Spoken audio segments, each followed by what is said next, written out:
अस्सलाम वालेकुम दोस्तों, राहुल इलेक्ट्रिकल यूट्यूब चैनल से ये वीडियो उन दोस्तों के लिए जिनको एनालॉग मीटर से रीडिंग पढ़ना नहीं आती और यूनिट नहीं निकालना आता है। चलिए मैं आपको यहाँ पर बता देता हूँ। तो सबसे पहले दोस्तों यहाँ पर अगर आप देखें 40 एम्पेयर तक हम इसको मैक्सिमम इस्तेमाल कर सकते हैं और 240 वोल्टेज 50 हर्ट्ज और यहाँ पर 400 REV पर kWh लिखा हुआ है, यानी कि 400 बार इसके अंदर जो प्लेट लगी होती है वो घूमती है, चक्कर खाती है, तो एक यूनिट काउंट होता है। और सिंगल फेस 2 वायर टाइप ये एनर्जी मीटर है। और ये जो दोस्तों आपको ऊपर 000 नज़र आ रहा है, ये बिल्कुल न्यू मीटर है अभी। ये जो यहाँ पर 1, 10, 100 और 1000 ये लिखा हुआ है, यानी कि ये 1 लाख तक हम 1 से 1 लाख तक यूनिट इस पर चला सकते हैं। ये जो यहाँ पर 1, 10 और 100, 1000, 10,000 और 1 लाख, ठीक है, ये इसके यूनिट्स है। यानी कि स्टेप बाय स्टेप ये जैसे मीटर चलता रहेगा ये रीडिंग अप होती रहेगी और यूनिट काउंट होते रहेंगे। यहाँ पर दोस्तों अगर हम इसके कनेक्शन देखें, जहाँ पर मेन लिखा हुआ है, 2 मेन वायर जो आएंगी वो इन 2 पॉइंट्स पर लग जाएंगी PU रन पर। और लोड के लिए जो 2 वायर इस्तेमाल होंगी, जहाँ पर ये देखें लोड लिखा हुआ है, यहाँ पर 2 वायर हम लोड की लगाकर आउटपुट लोड के लिए इस्तेमाल करेंगे। तो इस तरीके से हमने इसके कनेक्शन कर लेने हैं।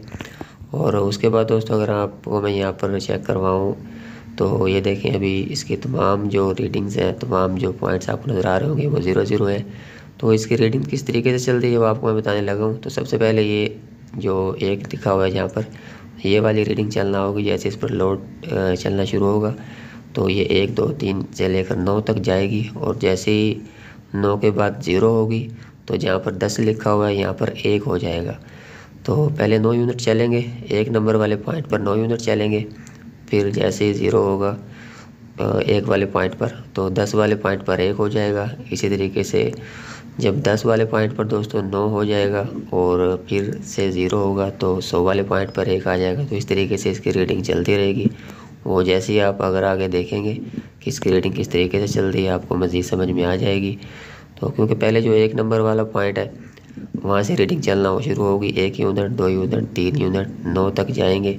9 यूनिट के बाद दोस्तों 0 हो जाएगा। जैसे 1 नंबर वाले पॉइंट पर 0 होगा तो 10 वाले, जहाँ पर 10 लिखा हुआ है, 10 वाले पॉइंट पर 1 आ जाएगा। इसका मतलब ये होगा कि हमारे 10 यूनिट चल चुके होंगे। और जैसे ही 10 वाले पॉइंट पर 9 तक जाके 0 आएगा तो 100 वाले पॉइंट पर 1 आ जाएगा। इसका मतलब है कि हमारे 100 यूनिट चल चुके होंगे। तो इसी तरीके से दोस्तों इसकी रीडिंग चलती रहती है और फिर हम वहाँ से यूनिट काउंट करके रीडिंग नोट कर लेते हैं। तो ये देखिए अभी मीटर इंस्टॉल हो चुका है। ये मेन 2 वायर और लोड के लिए 2 वायर हमने यहाँ पर इस्तेमाल करके इसको लोड पर अभी चला दिया। ये मीटर अभी रनिंग कंडीशन में है। तो अभी कुछ टाइम के बाद आपको इसकी मैं रीडिंग चेक करवाता हूँ। ये देखिए यहाँ पर अभी 32 यूनिट चल चुके हैं। तो आप देख रहे हैं 1 वाली जगह पे 2 और 10 वाली पे 3 आया हुआ है, यानी कि ये कुछ टाइम बाद मैंने इसकी रीडिंग नोट की है, जो कि 32 यूनिट यहाँ पर चल चुकी है। जैसा कि मैंने आपको पहले बताया था कि स्टेप बाय स्टेप इसकी रीडिंग बढ़ती रहती है। अगर आपको यहाँ से दोस्तों कुछ समझ में नहीं आया तो एक और मीटर की रीडिंग आपको मैं यहाँ पर चेक करवा देता हूँ। ये देखें ये एक और मीटर है, इस पर रीडिंग कुछ ज़्यादा चली हुई है पहले वाले मीटर से। ये 34, 29 यहाँ पर आ रहा है। और अभी कुछ टाइम बाद हम इसकी रीडिंग नोट करेंगे जो कि इससे कुछ ज़्यादा होगी।